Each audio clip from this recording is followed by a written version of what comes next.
Bismillahirrahmanirrahim. Assalamualaikum warahmatullahi wabarakatuh. Hamdan wa syukran lillah. Assalatu wassalamu ala rasulillah wa ala alihi wa sahbihi ajmain. Amma ba'd. Puji nu jadi pamatri nu mancik dina ati sanubari. Puja nu sumarambah kana bayah ieu sadaya kagungan Allah azza wa jalla. Salawat kali salam mugia tetep kajungjunan hiji insan nu pinuh ku tuladan pikeun urang dina kahirupan buktosna Kanjeng Rasulullah sallallahu alaihi wasallam. Teu hilap ka kulawargina, para sahabatna, oge tabiin tabiatna, kalebet urang sadaya mudah-mudahan dijantenkeun umat mantena nu kenging syafaatul uzma ti mantena jaga yaumil jaza.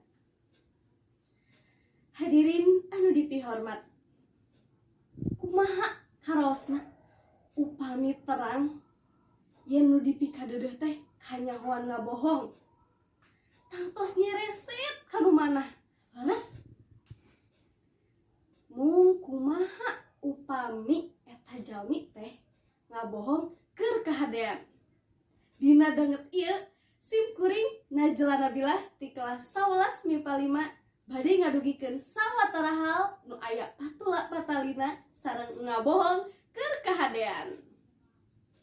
Numutkeun kamus Cambridge, ngabohong keur kahadean atanapi white lie nyaeta kabohongan nu dipilampah ku hiji jalmi mangrupa wujud ngahargaan. Ngabohong keur kahadean teh dina hiji kaayaan mah dipriogikeun. Mung tong hilap yen ngabohong keur kahadean teh tetep we ngabobodo. Katingali mah ngabohong keur kahadean teh teu nganyenyeri batur. Saleresna ari nu namina ngabohong teh teu hade najan niatna jang kahadean. Psikolog Widya Risnawati ngadugikeun rupi-rupi alasan ngeunaan kalakuan ngabobodo. Biasana jalmi ngabohong teh pikeun kapentingan sorangan, nyingkahan tanggung jawab, sareng ngamanipulasi kaayaan hiji jalmi saurna. Hadirin hormateun simkuring.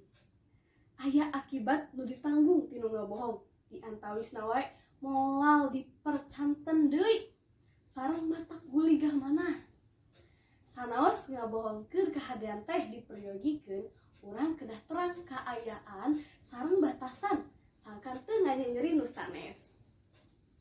Urang kedah pinter mulah milah cariosan. Upamana bae aya rerencangan nu nuju ngawih. Peda suantena silung. Tah wartoskeun we yen anjeunna teh kedah rajin latihan. Hadirin nu dimulyakeun Allah. Mung sakitu anu tiasa kapihatur bobot sapanaon carang sapakan dina ngadugikeunana kirang entep seureuna malapah gedangna. Kakirangan sareng kalangkungan hapunten anu kasuhun. Kalayan dipungkasku wabillahi taufiq wa hidayah. Wassalamualaikum warahmatullahi wabarakatuh.